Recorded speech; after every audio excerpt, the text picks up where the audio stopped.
বছরের কলেজ জীবন দেখতে দেখতে ফুরিয়ে গেল। রূপকথার নাচ নিয়েই কিছু একটা করার ছিল।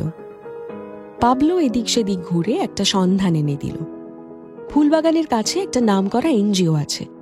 এরা মূলত বিভিন্ন জায়গায় নাচের প্রোগ্রাম করে, আর সেখান থেকে যে টাকা আসে তা দিয়ে কলকাতা সংলগ্ন বিভিন্ন বস্তির দেখভাল করে।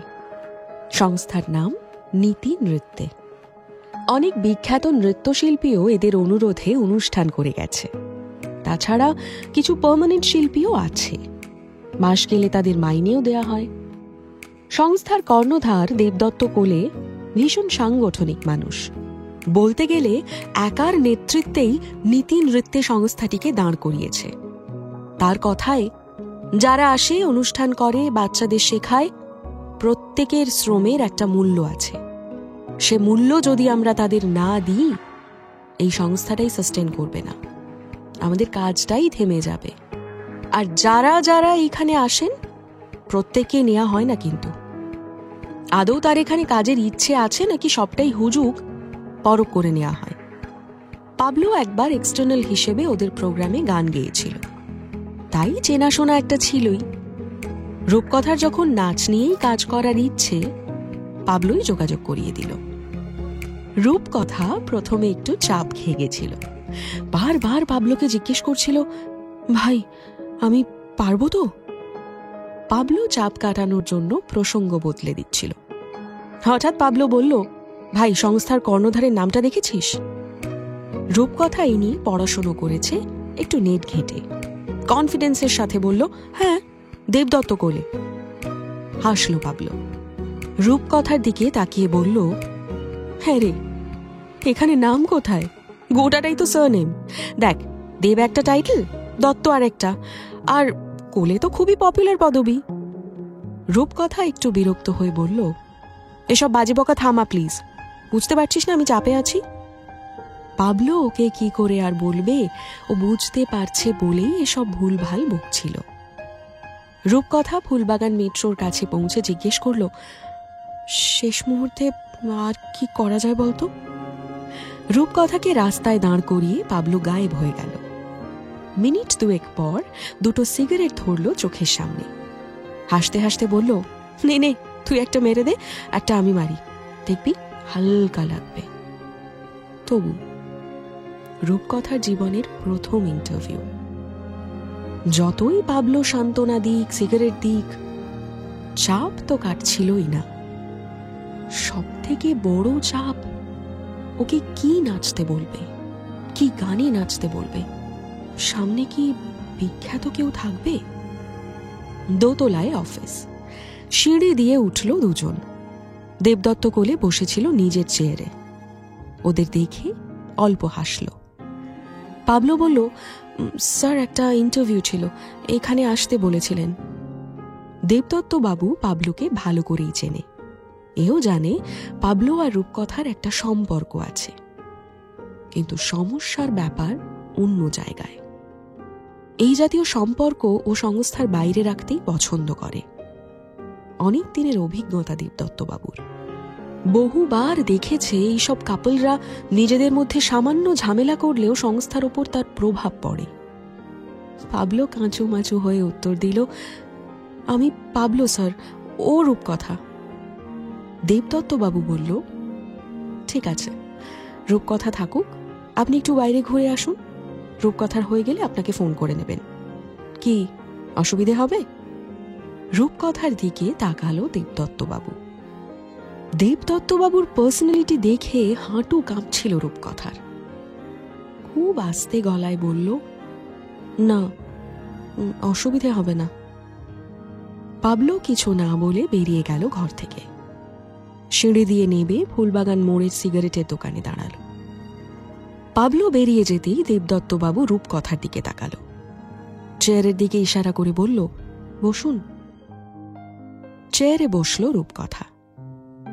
দেবদত্ত বাবু অনেকক্ষণ তার দিকে তাকিয়েছিল। নীরবতা ভেঙে জিজ্ঞেস করল, নাম কি? এই সব বিপজ্জনক ক্ষেত্রেই হাসি পায়। রূপকথার হঠাৎ শোলে সিনেমার কথা মনে পড়ল। ঘোড়ার গাড়ি থেকে নামার সময় জিজ্ঞেস করা হচ্ছে, তোমারা নাম ক্যা হ্যায় বসন্তী?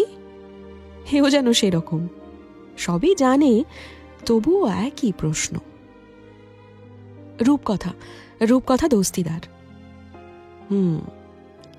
আচ্ছা, আপনি আমাদের সংস্থার ব্যাপারে কিছু জানেন? জানি, সংস্থার নাম নীতি নৃত্যে। মূলত শহরের বিভিন্ন জায়গায় নাচের প্রোগ্রাম করা হয়, আর তা থেকে যা অর্থ আসে তা দিয়ে অনেকগুলো বস্তির বাচ্চাদের লেখাপড়া ও অন্যান্য দায়িত্ব নেওয়া হয়। তাছাড়া বাচ্চাদের সাংস্কৃতিক প্রতিভাগুলো উন্মোচন করানো হয়, মানে নাচ শেখানো হয়, গান, আবৃত্তি, সমস্ত কিছুই। বাহ, আপনি তো তাহলে পড়াশুনো করেই এসেছেন। রূপকথা উত্তর দেয় না, মুচকি হাসে। দেবদত্ত বাবু পরের প্রশ্নে চলে যায়, জিজ্ঞেস করে, তা আপনি এখানে কি করতে চান? আমি মূলত অনুষ্ঠানগুলোতে নৃত্য পরিবেশন করতে চাই, আর বাচ্চাদের নাচও শেখাতে চাই। আর সমাজসেবা বিষয়টা তো আমি ঠিক বুঝি না। আমি নাচ বুঝি, নাচ আমার ভীষণ ভালো লাগার একটা জায়গা, আমি ওটুকুই করতে পারবো। ওয়েল, ভেরি গুড, খুব ভালো বললেন, ইউ আর জেনুইন, আর আমার এটাই ভালো লাগে। দেবদত্ত বাবু গদগদ হয়ে ওঠার পরে রূপকথার চাপ একটু কমে। দেবদত্ত বাবু নিজের কথা বলতে শুরু করলো।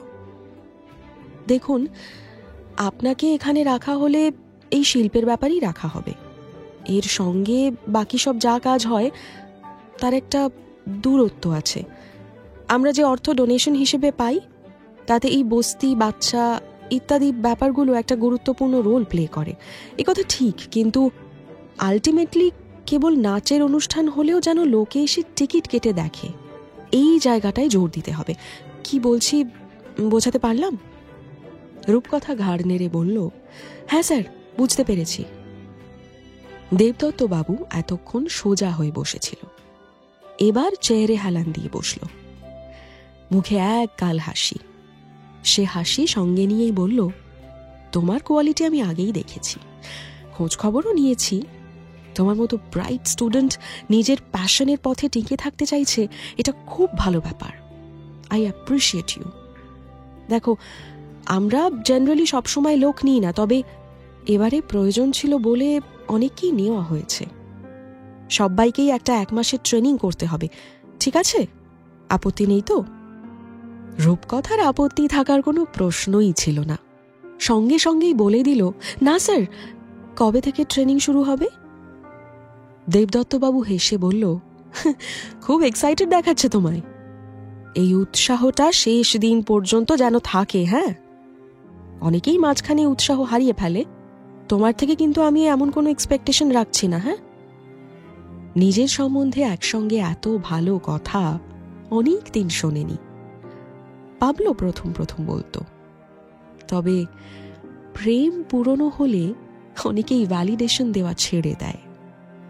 আজ এতদিন পর এত ভালো ভালো কথা শুনে ভীষণ ভালো লাগছিল রূপকথার। দেবদত্তবাবুকে আসছি বলে ঘর থেকে বেরিয়ে গেল। রাস্তায় বেরিয়ে ভেবেছিল সামনেই দেখতে পাবে পাবলোকে, কিন্তু পেল না। ফোন করলো ওকে। পাবলো বলল, সামনের দিকে এগিয়ে আয়। সামনের দিকে এগিয়ে গিয়ে দেখল পাবলো একটা সিগারেট টানছে। রূপকথার ফোনে বেশি চার্জ নেই, পাবলো সেটা ভালো করেই জানে, তাও অত দূরে দাঁড়িয়ে ছিল কেন? রূপকথার মাথা গরম হয়ে গেল। সামনে গিয়ে খ্যাক খ্যাক করে বলল, তোর কোনো আক্কেল নেই? ফোনটা যদি ডেড হয়ে যেত কি করে খুঁজতাম তোকে? পাবলো সিগারেটের শেষের ধোঁয়াটুকু ফুসফুসে পাঠিয়ে বলল, যদি কখনো আমায় হারিয়ে ফেলিস, খুঁজে দেখবি সব থেকে কাছে কোথায় সিগারেট বিক্রি হয়, ওখানেই আমায় পাবি। এই তো বলে দিলুম। পাবলোর গলাখানা টিপে দেওয়ার ভঙ্গি করে রূপকথা বলল, দাঁড়া, তোর গাদা গুচ্ছে সিগারেট খাওয়া আমি বের করছি। পাবলো ঘুরিয়ে জিজ্ঞেস করলো, আরে কিন্তু ওখানে কি হলো বলবি তো? হঠাৎ পাবলোকে জড়িয়ে ধরল রূপকথা, কানের কাছে মুখ এনে বলল, হয়ে গেছে ভাই, প্রথমে ট্রেনিং হবে, তারপর পুরো দমে জানাবে ফোন করে। পাবলো রূপকথার হাত ছাড়িয়ে রাগ রাগ গলায় বলল, সেজন্য কংগ্রাচুলেশনস, কিন্তু আমি তোর ভাই হই। কান ধরল রূপকথা, এই ভুল হয়ে গেছে, সরি সরি সরি, মারাত্মক ভুল, আর কোনোদিন হবে না, প্রমিস। আস্তে আস্তে ওরা শিয়ালদার পথ ধরল। যাই হোক, কলকাতায় রূপকথার থেকে যাওয়ার একটা হিল্লে হলো।